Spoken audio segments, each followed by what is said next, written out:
ಹುಬ್ಬಳ್ಳಿಯಲ್ಲಿ ಮಹದಾಯಿ ಹೋರಾಟಗಾರರಿಂದ ಅನಿರ್ದಿಷ್ಟಾವಧಿ ಸತ್ಯಾಗ್ರಹ.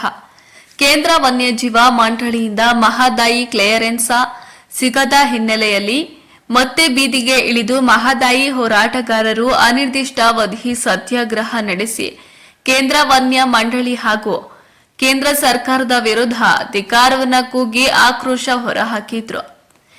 ನಗರದ ಲ್ಯಾಮಿಂಗ್ಟನ್ ರಸ್ತೆಯ ಸರ್ ಸಿದ್ದಪ್ಪ ಕಂಬಳಿ ಮೂರ್ತಿ ಬಳಿ ಕರ್ನಾಟಕ ಕಳಸ ಮತ್ತು ಬಂಡೂರಿ ರೈತ ಹೋರಾಟ ಸಮಿತಿಯ ನೇತೃತ್ವದಲ್ಲಿ ಪ್ರತಿಭಟನೆ ನಡೆಸಲಾಯಿತು.